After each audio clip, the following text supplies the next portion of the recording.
I'm very honored to introduce Margot Brandenburg from the Ford Foundation. Margot serves as the Senior Program Officer in Mission Investments with a particular focus on strengthening the infrastructure for impact investments and shaping broader capital markets.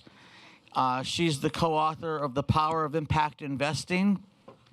But we all know that Margot invests a lot of her time in understanding the ecology of the emerging employee ownership world. And this being a world that spends so much of their time looking at themselves in the mirror, God knows we need someone who's trying hard to be objective and to appreciate broadly from the outside what is going on, what could go on, where this could be. We need someone who has a investment perspective. So let's just join me in expressing our appreciation for all of Margot's silent and untold efforts to keep us on the right track. Thank you, Margot. Joseph with the zingers. I love it. Thank you so much. Hi, everybody. I am so happy to be here. So sorry to be part of the reason that you were all kind of dragged out of your lunch conversations. But want to start by just expressing deep appreciation, Maureen, to you, Joseph, to Jack, to the incredible teams at Aspen and Rutgers. This has really been phenomenal, and I feel really lucky to be here. And I have been chopping it up for the past few days, so I also jotted down my notes. Just to sort of pick up on something Joseph mentioned, my team at the Ford Foundation, we're based in New York City, called Mission Investments, and we manage 2 pools of investment capital and a grant portfolio. So we're a little bit of an outlier in the world of philanthropy, and we can deploy, and we have deployed, all of those tools in our toolkit in support of employee ownership. And there's not that many things that cut across as neatly as I think this opportunity does, and so it's something that's sort of near and dear to the hearts of my colleagues. And I am honored that this is my 3rd forum, and each one has been powerful. But I've observed a few similarities and differences, and I thought I could segue into the next panel by kind of flagging some of what I see as the through lines and some of what feels different. So the first similarity, which has been commented on, is just this tremendous bipartisan appeal. And I know that that's been commented on in the past, but Maureen, as you said earlier, to hear a Republican senator from Louisiana invoke Karl Marx and a staffer for Bernie Sanders quoting Ronald Reagan, and both of those like affirmingly, not with any snark or not with any like disparagement. I mean, I can't imagine that there are more than one type of conversation where that would happen. And you know, in this moment in time, I just think that that superpower continues and grows stronger and is just worth continuing to celebrate.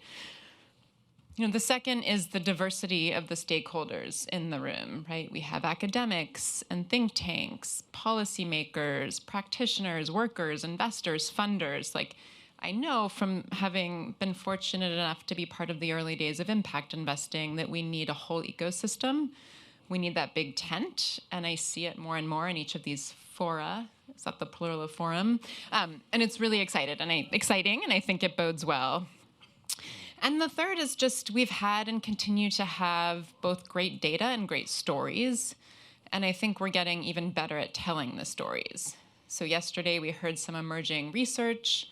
It sounds like painstakingly collected with the Census Department, documenting the positive relationship between ESOPs and labor productivity. We also heard phenomenal stories, right, about workers. We heard stories from workers. This was the first forum, I believe, where we had a worker-owner panel, and I think that was a really fantastic addition, and I hope it's one that will become permanent. But I think that left brain, right brain, stories, data, like that's a superpower for this work. But with the benefit of 3 forums under my belt, I think there's also some differences. Some of them are a question of degree, right? Our stories are better, our data are improving, and the tent continues to grow larger. We've also, what feels different to me now is we've talked in the past about the awareness gap that exists around employee ownership, and we've talked about sort of dedicated efforts to fill that gap. What's been exciting to me about the past 2 days is we haven't just talked about ownership in a vacuum. We've talked about it in conjunction with topics that are commanding the headlines, right? AI and whether it displaces workers, economic nationalism and reshoring. Like, these are what people are talking about. So as we weave in employee ownership to those conversations, as well as have kind of dedicated sessions like this, I just think we move the ball, forward much faster. We are also seeing some points of tension arise. I think that's, Joseph, I love this, looking at ourselves in the mirror. I think it's common in any field where you have really strong legacy players and then a surge of new entrants for there to be some points of tension. And honestly, I think that's healthy and constructive as long as we manage it respectfully and productively. And Joseph, I want to appreciate you in particular as someone who's been a trailblazer for decades and who still manages to welcome those of us who got religion around this topic in the past few years with open arms and with tremendous patience. And not everyone does that, and so I just think it's a huge testament to you.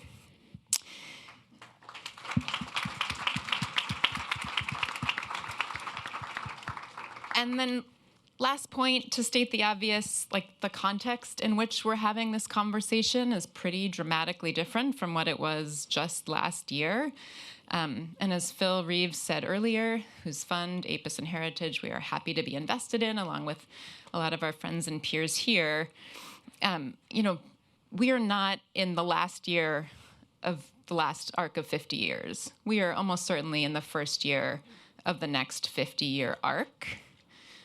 I went to public policy grad school. We talk about the Overton window, which is like the universe of what's possible.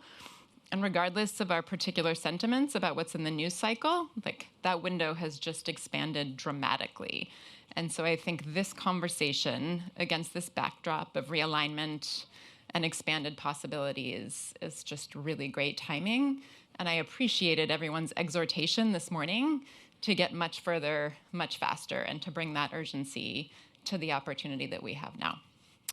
So with that, gratitude again, and I segue to my esteemed colleagues. Thank you.